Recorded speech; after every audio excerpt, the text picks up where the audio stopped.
I titled our study tonight, More Than We Expect. More Than We Expect. And if you have your Bible, I invite you to open in the book of Luke, chapter 1, verses 68 and 69. It says, "Blessed be the Lord God of Israel, for he hath visited and redeemed his people, and hath raised up an horn of salvation for us in the house of his servant David." So to start with, I would like to ask everyone, you don't need to answer, but I just like to ask a question. And the question is this: have you ever prayed for something so deeply that it felt like your entire life was centered upon or about that prayer? So again, I will repeat the question. Have you ever prayed for something so deeply that it felt like your entire life was centered upon or about that prayer?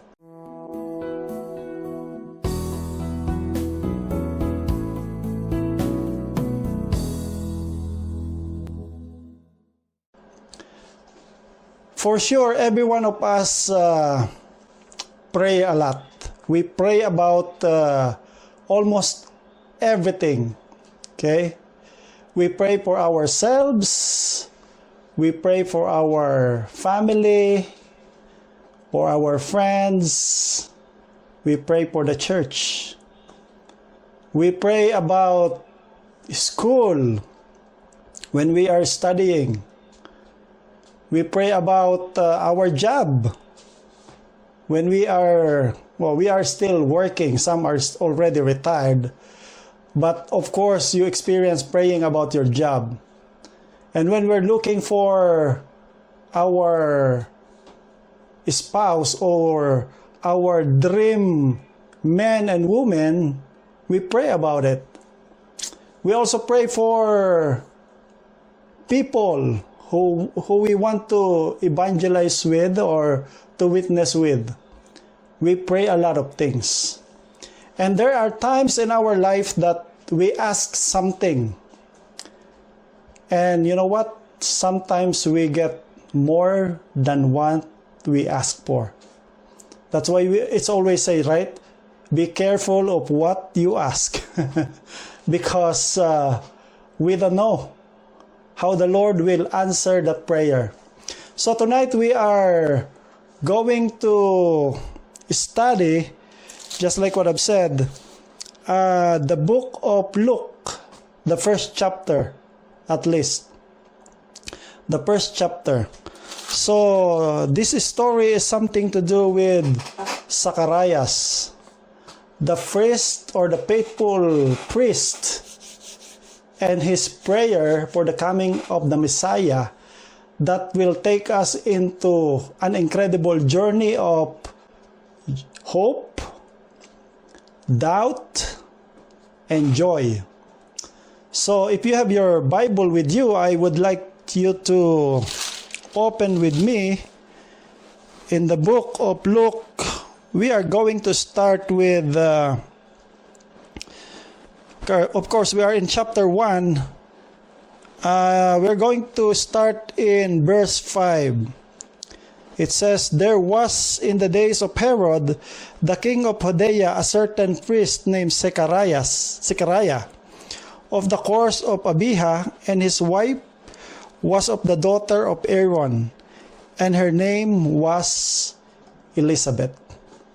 So, Zechariah is a priest in the temple during the time when God's people are waiting for the promised Messiah. So, imagine the wait through generation, the waiting time for the Messiah to come. And for sure, everyone is excited, because it's been foretold long time ago that he will come, right? And one of those people that prayed or praying is Zechariah. In verse 6, this is what we can read. And they were both righteous before God, walking in all the commandments and ordinances of the Lord, blameless. Well, if we will imagine what this verse says, like it says, they are both righteous, walking in the commandments and ordination of the Lord, blameless. It's like we can use the word perfect, right? We can use the word perfect. But there's something that is empty in them, or something that I can say hurt them. And what is that? Because in verse 7 it says, and they had no child because Elizabeth was barren, and both were not well stricken in years. So, during those times, being childless is they are being looked upon as great affliction, right? That is how they considered it. Even the Jews considered that if you are childless, you are being punished because of your sin. If you will read in the book of Leviticus, that is where they get that, idea that if you are childless, you are being punished because of your sin. But the definition or how the Bible introduce them, they are both righteous, right? And they are walking in all the commandments and ordinances of the Lord, blameless. Blameless. But for a lot of people, looking at them, maybe always asking, where is your child? Why you don't have child? For all those years that you've been together, you are still by yourselves, right? But for them, there's no problem. I mean, for Zechariah, even though it's a thing that they always pray, okay, he is faithfully serving the Lord in the temple, holding the hope that one day the Lord will answer his prayer. So, one day, his life was changed forever. Because in verse 9, if you are following me, it says, according to the custom of the priest's office, his lot was to burn incense when he went into the temple of the Lord. Okay, remember, there are two services in the temple. One in the morning and one at night. Okay? One in the morning and one at night. And there's only 4 lots for those who are gonna serve the Lord in the temple. So, that's why it says in verse 9, his lot, okay, was to burn incense. That is the part that was given to him. Okay? The first lot is for someone who will cleanse the altar and burnt offering and prepare the sacrifice. So that's the first lot. The second lot, or the second priest, is someone who will offer the sacrifice and cleanse the candlestick and the altar of incense. So the third slot is for someone to offer an incense. Okay? So this is what Zechariah got. Okay, for that lot. He will offer an incense. And the fourth one is a lot who was burned to pieces the sacrifice on the altar and perform the concluding part of the service. So this is not just an ordinary day. Okay? This is not an ordinary day. I'm reading the Bible commentary, and it says here, the privilege of officiating at the golden altar on behalf of Israel was considered a higher honor, and Zacharias was in every respect worthy of it. This privilege usually came to each priest but once in a lifetime, and was therefore a great moment of his life. As a rule, no priest might officiate at the altar more than once, and it is possible that some of the priests never had this opportunity. So just like what I've said, this is not an ordinary day for Zechariah. It is a very special day. So, continue reading. It says, at this service, the officiating priest, okay, this is Zechariah, prayed for the pardon of Israel's sins and for the coming of the Messiah. So, as he have his lot, that is his privilege to do. It's a big honor because he will pray for the sin of Israel and pray for the coming of the Messiah. So, reading continuously, in verse 11, we can read that, and there appeared unto him an angel of the Lord, standing on the right side of the altar of incense. Okay. So, an angel appeared while he is doing his work in the temple. And this angel is not an ordinary angel. It's Gabriel. Okay? It's Gabriel. So, and besides, he is standing, it says here in our Bible, in the right side of the altar of incense. Okay? It means it's a blessing to be there, right? And he have a good message for Zechariah. Wow. Seeing an angel, I don't know if you will not be shocked or surprised. But that's what happened to Zechariah.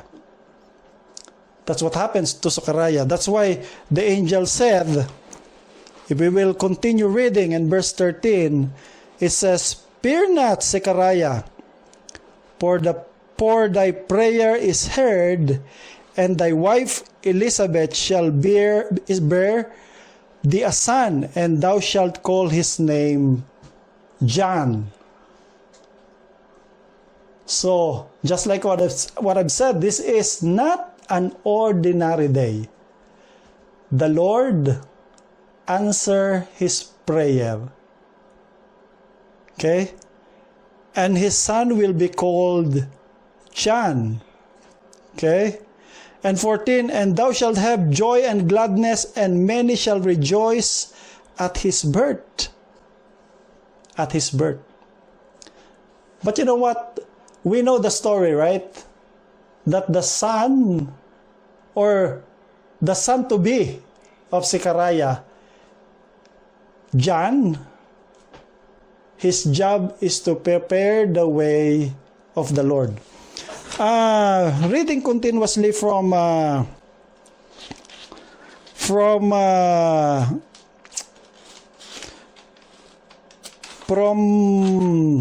commentary, okay? From the commentary,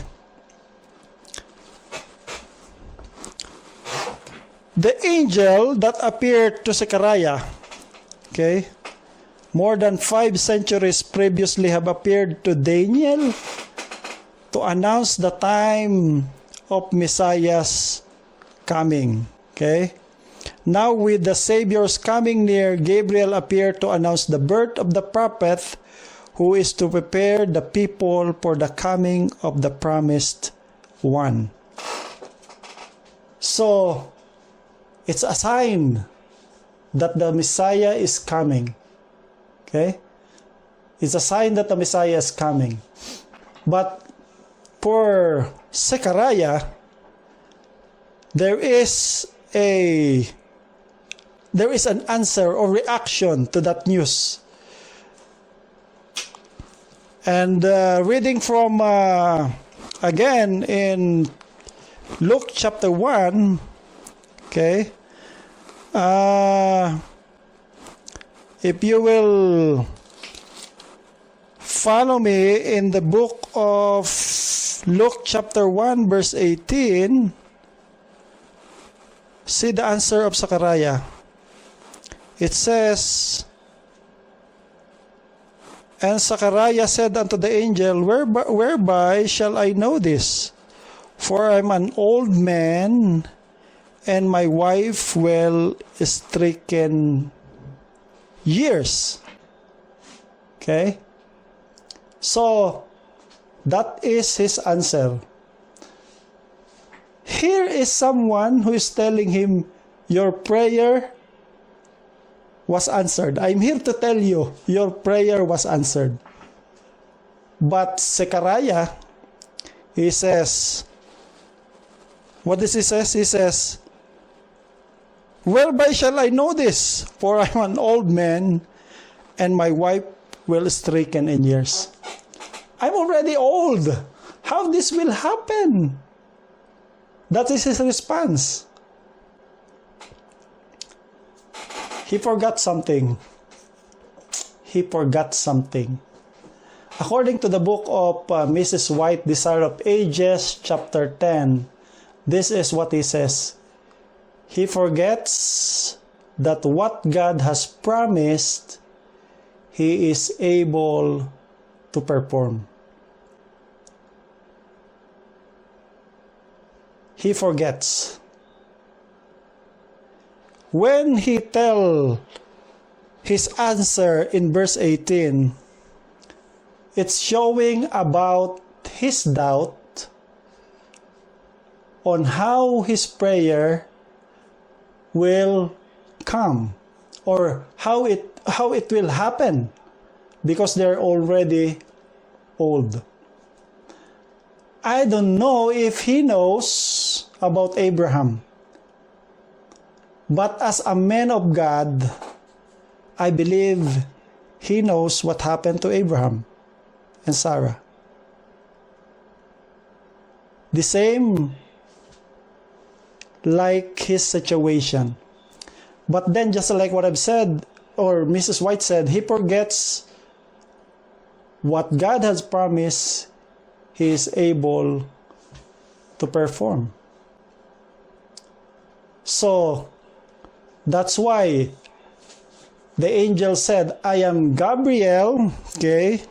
I'm Gabriel, and verse 19, that stand in the presence of God, and I'm sent to speak unto thee, and to show thee this glad tidings, this good news.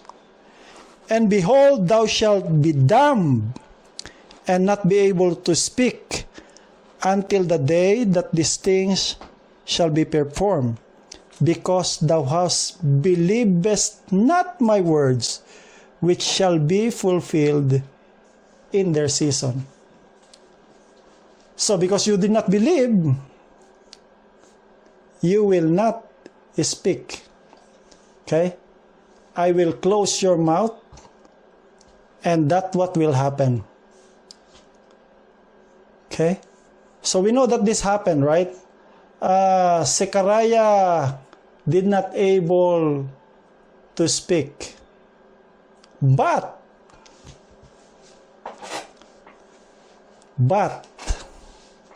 still the Lord fulfilled His plan. he goes, or he continue to fulfill the plan. Because we know the story that if we will continue reading the chapter 1, okay, we can see that Elizabeth conceived, right? And months later, and give birth to a son. You can read it in verse 24. He conceived, and months later, she gave a birth to a son. But before that, we know the rest of the story. If we will continue reading it, there is a woman. We can compare their response, right? And on the 6th month, right, an angel appeared to this woman, okay? And he says in verse 31, and behold, thou shalt conceive in thy womb, and bring forth a son, and thou shalt call his name Jesus. Okay? So that's the second one. Of course, first is John, now is Jesus.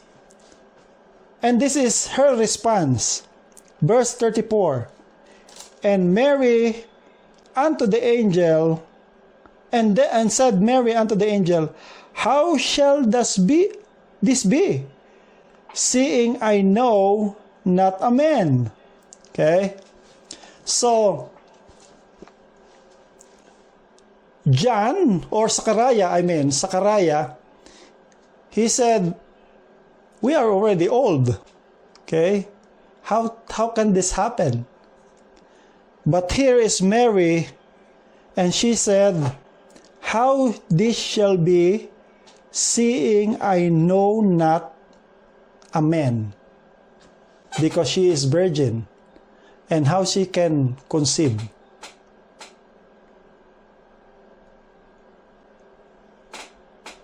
We already know that Zachariah did not believe what the angel said.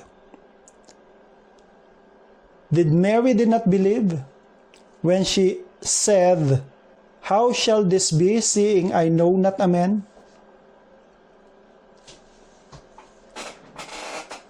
My dear brethren, the question of Mary is not a doubt.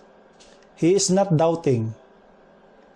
He is asking the process of how this will happen. So, that's why if you will read both, maybe you will ask why Zechariah was punished and Mary was not. Because Zechariah did not believe, but Mary believed. She just asked for the process of how this will happen. So now, what can we learn from this short story? What can we take from this? Okay? So, first, let us remember, God hears our prayer. One of the greatest assurance in our relationship with God is knowing that He hears our prayer. So, according to the book of Psalms 34 verse 15, okay, it says, the eyes of the Lord are on the righteous, and His ears are open to their cry. He is always listening to us. And that's very evident in the story of Zechariah and Elizabeth. Even when we felt that our prayer remained unanswered, let us remember God is always working behind the scene. Okay? He is not working in our time, because His time is always perfect. He knows when to give what we want, to give or not to give. But let us remember, He always listens to our prayer.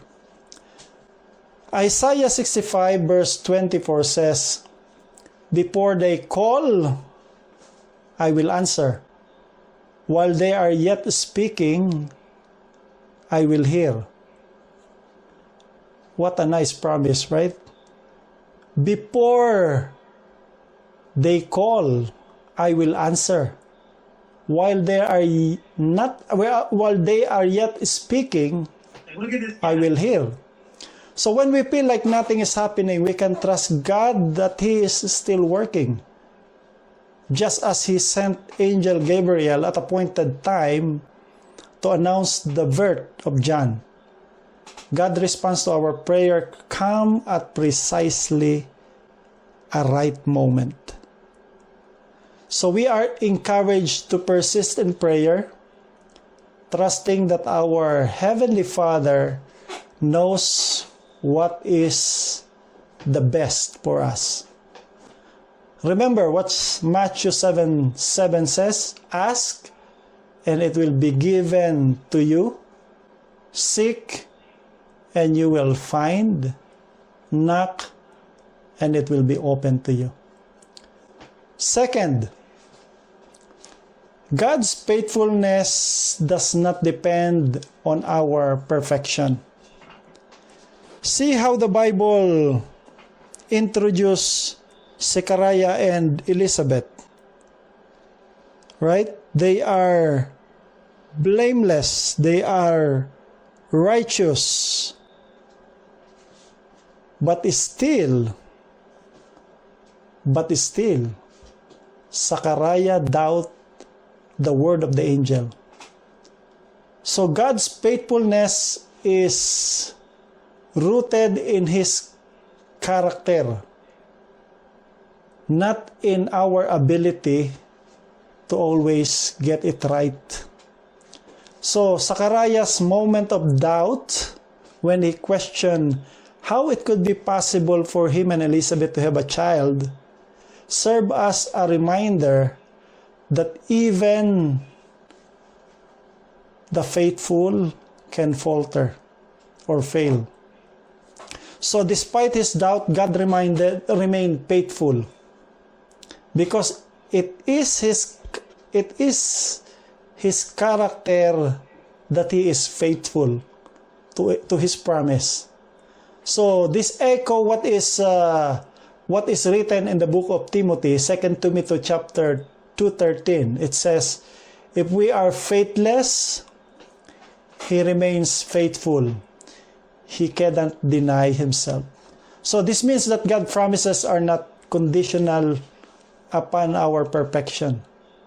His grace covers our weaknesses, and His plans continue to unfold despite our weakness. And the third one, or last one, what we can get is God's plan are always greater than we can imagine.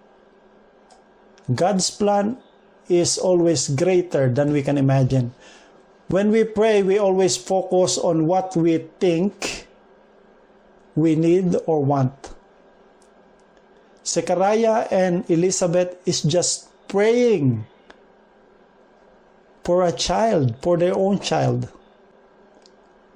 But God answered more than they expect.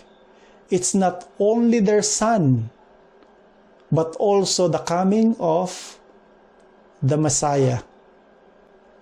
He gave them John the Baptist, whose life fulfilled the prophecy of Isaiah chapter 40 verse 3. It says, "The voice cries in the wilderness, prepare the way of the Lord." So, God's plan for our lives are always greater than what we can conceive. In Ephesians 3:20, it reminds us, "Now to Him who is able to do far more abundantly than all we ask or think, according to the power at work within us." So, just like what I said, while Zechariah prayed for a single blessing, God's answer had eternal significance. It's not only for themselves, but the answer of God is for the whole world. So this principle is repeated throughout the Bible. Remember Joseph.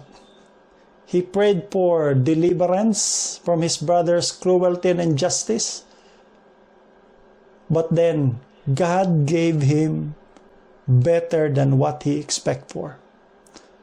So I will repeat the 3 points that we can learn from this short story of Zechariah. God hears our prayer. Second, God's faithfulness does not depend in our perfection. And the last one is that His plan is greater than we can imagine. So as we meditate upon this truth, may we find hope and encouragement to trust Him always, because His ways are higher than our ways. May God bless us all.